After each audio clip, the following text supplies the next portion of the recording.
If you're into video games, then Nvidia is probably a name that you're well familiar with. For decades, the company has been known to make some of the best graphics cards on the market. But in more recent years, the company has gone from being a prominent entity in one specific industry to becoming a household name on the same level as Microsoft and Amazon. This is the story of how Nvidia became one of the most powerful corporations on the planet. Nvidia was founded in 1993 by three Silicon Valley veterans, Chris Malachowski, Curtis Prim, and Jensen Huang, who would become the CEO, a position that he would continue to hold for the next 30 years. Seeing how video games were a massively growing market, they decided to venture into that area, designing graphics processing units, or GPUs. GPUs are devices specifically designed to focus on processing images, video, and basically anything else related to visuals in a video game. A lot of us take these devices for granted nowadays, but they were a major milestone in the field of 3D graphics. Their first GPU was called the NV1. 3D video games use polygons as the basis for their graphics. Hundreds, thousands, or even millions of polygons are used to create more complex and realistic shapes and figures. The most basic polygon utilized by the NV1 was called the quadrangle, i.e. a four-sided polygon. This was in opposition to using the triangle, which most of the industry was using at the time. And this became a very big problem for Nvidia when Microsoft introduced their graphics platform, DirectX, and said that it would only support triangles. This caused Nvidia to have to make some extreme changes within the company. Huang had to lay off more than half of the workforce, and then refocus their efforts on creating a graphics accelerator that was specifically suited to processing triangles. This new accelerator was called the Riva 128. Having to shift gears so suddenly caused quite a bit of initial pain for Nvidia. But fortunately for them, they were able to turn things around fairly quickly. The Riva 128 turned out to be a hit, selling about 1 million units in roughly 4 months. It was the success of this product that allowed Nvidia to fund future projects.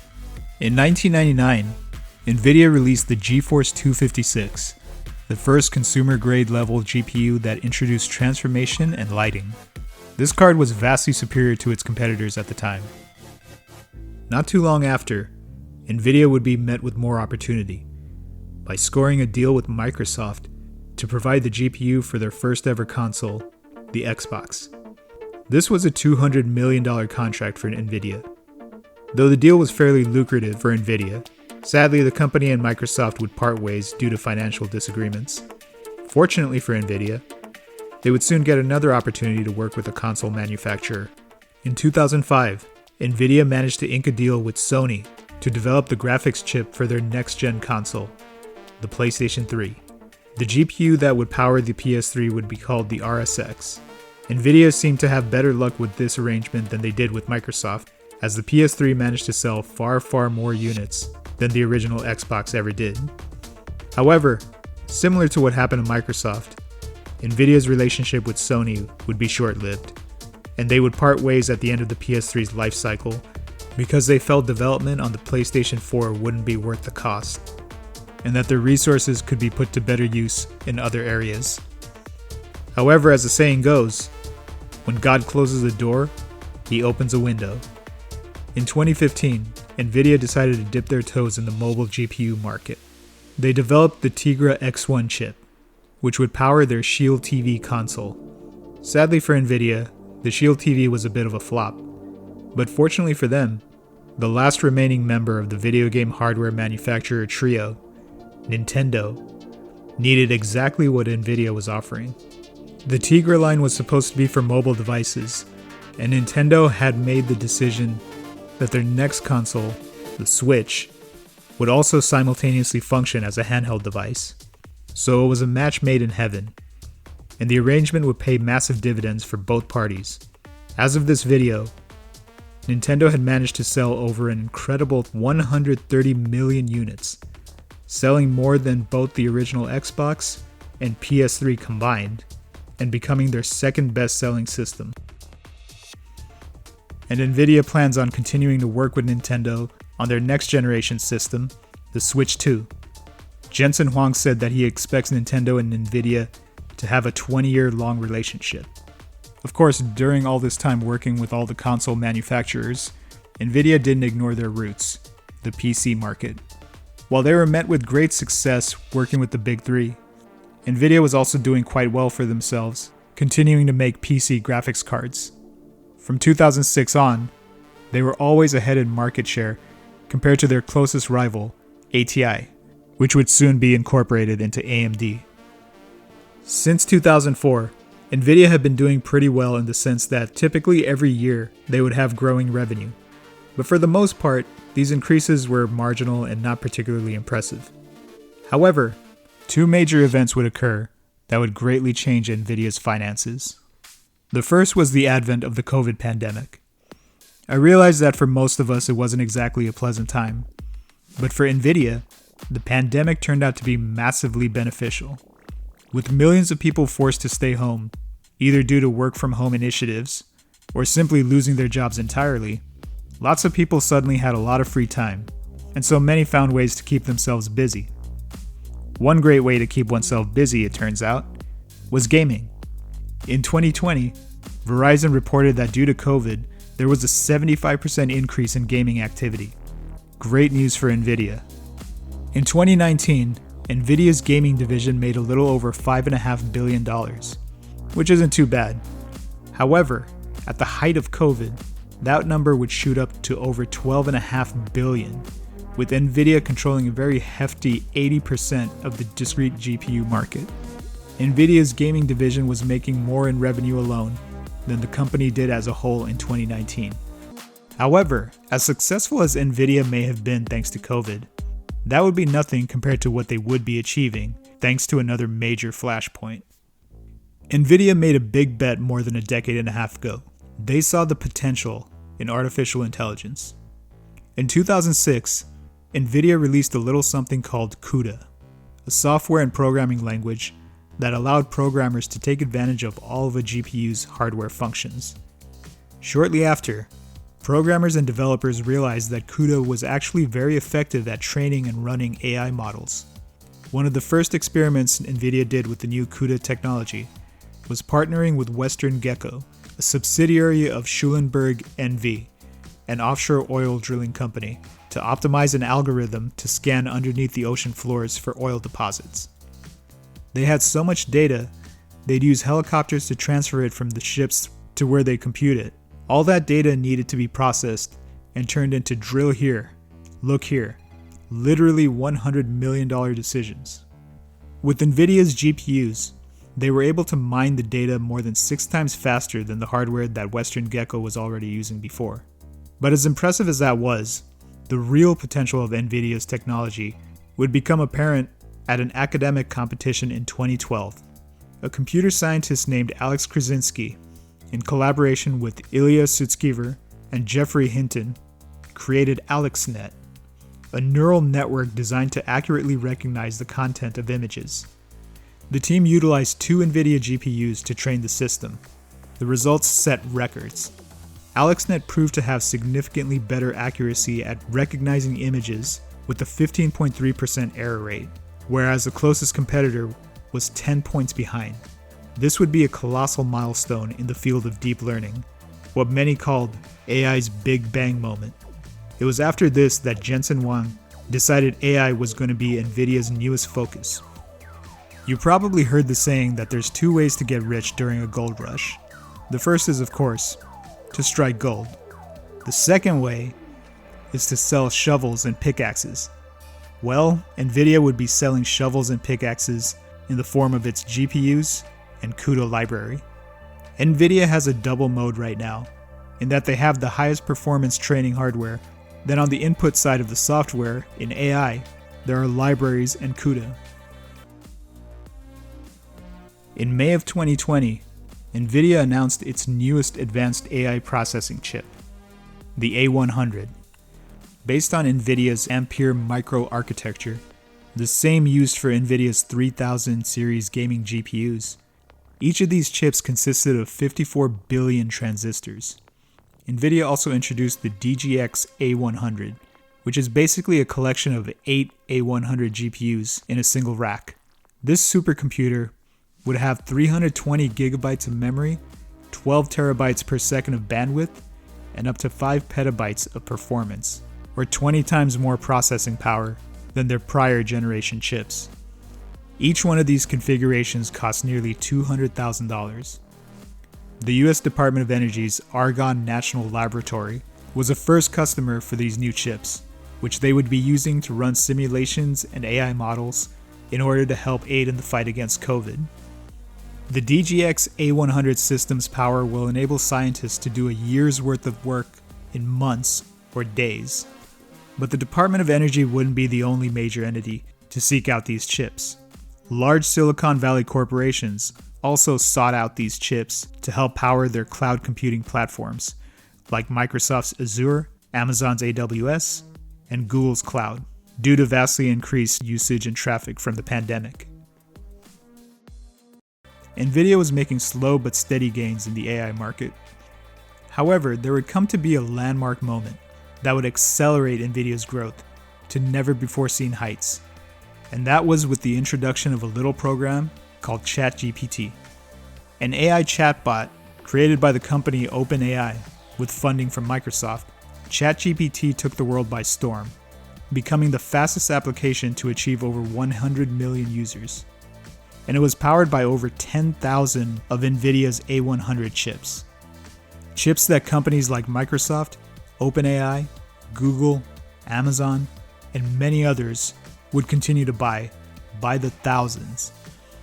Jensen Huang considered ChatGPT to be the iPhone moment of AI. Nvidia would take things up a notch once again when they introduced the successor to the A100, the H100. Created using their newer Hopper microarchitecture, each chip was now made up of 80 billion transistors. This was a chip that was both more powerful than the A100, but also far more expensive, up to 3 times more expensive to be accurate, going for at least $30,000 per chip. But just like the A100, it didn't appear that the immense cost would be too much of a barrier for customers. Silicon Valley's titans are still buying them by the boatloads. And that's not a figure of speech either. Meta founder Mark Zuckerberg announced that he plans on buying over 350,000 H100 chips. Do the math on that. Okay, fine, I'll do it for you. That's at least $10.5 billion. And that's just for one company. And what's even better for Nvidia? That each chip costs 1/10 of the sale price to manufacture. Because Nvidia only designs their chips and doesn't manufacture them, it gives the company an incredibly comfy 76% profit margin. And as the DGX A100 was made up of 8 A100 GPUs, the DGX H100 is similarly made up of 8 H100 GPUs, resulting in a system capable of 32 petaflops of performance. But as impressive as that is, even that would pale in comparison to what Nvidia calls its most powerful supercomputer thus far. This is EOS, named after the Greek goddess of dawn. It's made up of over 4,600 H100 GPUs, and it offers a staggering 18.4 exaflops of AI performance. To give you an idea of how massive that is, according to Nvidia, to match what one exaflop computer can do in just 1 second, you'd have to perform one calculation every second for 31,688,765,000 years. Not too shabby. Currently, it's the 9th most powerful supercomputer on the planet. Nvidia's GPUs and software libraries are so far ahead of the competition when it comes to AI that they were the only logical choice to do business with. According to analysts, by late 2023, Nvidia controlled more than 80% of the AI chip market, and it's expected that the AI accelerator market could be worth as much as $150 billion by 2027. China has also been very good for Nvidia as well. Many Chinese companies are stockpiling tens of thousands of Nvidia GPUs, usually at inflated prices. In fact, just 4 companies, Baidu, ByteDance, Tencent, and Alibaba have made orders collectively totaling $5 billion. The potential applications for AI powered by Nvidia hardware is tremendous. It could be used in areas like climatology, biomedical research, and autonomous driving, to name a few. And that's only scratching the surface. In 2022, Nvidia's data center division, which is where all the non-gaming related AI business exists, had for the first time surpassed revenues for their gaming division. And in 2023, revenues in the data center division absolutely exploded even further, leaving the gaming division in the dust. The data center division was raking in so much money that this division alone was making more in revenue than Nvidia was as an entire company, even in their best years. In fact, total 2023 revenues reached a record-breaking $60 billion, higher than the entire US video games industry. And in fiscal year 2025, they made over $130 billion in revenue, which is more than what the entire mobile games industry is estimated to be worth in 2025. The AI boom would also help Nvidia's stock price skyrocket to unfathomable levels in a relatively short time. In May 2023, Nvidia became the 6th company ever to achieve a $1 trillion market valuation. Less than a year later, in late February of 2024, it doubled its performance, hitting the $2 trillion mark.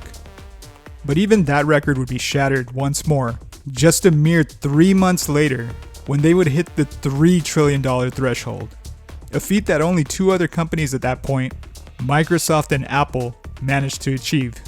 In terms of overall value, they were number 2, ahead of Apple and just behind Microsoft. This was a 3,000% increase within the past 5 years. And just recently, Nvidia made their crowning achievement, becoming the first company in existence to hit the $4 trillion mark, and officially becoming the most publicly valued company in the world. To put that into perspective, if Nvidia were a country, it would have the 6th highest GDP in the world. And what's even more bonkers than that, they may actually have a really good chance of shooting up to number 3 in the near future. And like every big company, Nvidia needed a big facility, and they happen to have one of the biggest in Silicon Valley. Their headquarters in Santa Clara, California, is made up of 2 buildings, Endeavor and Voyager. Endeavor is 500,000 square feet and costs $370 million to construct. Voyager, even more impressively, is 750,000 square feet and cost over $900 million to construct. These 2 buildings house roughly 5,000 Nvidia employees. But it's not all sunshine and rainbows for Nvidia. Despite their incredible meteoric success, they have some potentially serious challenges ahead of them. The fact that Nvidia has near total control of so many different and vital areas in tech has caused many of their rivals and customers to be on guard. AMD, Nvidia's biggest challenger in the gaming sphere, has started to roll out their own AI chips to challenge Nvidia's dominance. Furthermore, Nvidia's customers could become competitors as well, as the likes of Microsoft, Google, and Amazon are hard at work designing their own in-house chips. On top of that, the US government could potentially land a huge blow as well, thanks to regulations placed on selling manufactured chips to China, which makes up a quarter of Nvidia's data center revenues. Jensen Huang says he is well aware of Nvidia's challenges, yet insists that the company's incredible success hasn't led him to be cocky and lower his guard. When asked about how he feels getting out of bed every morning, Huang said, "I don't wake up proud and confident. I wake up worried and concerned."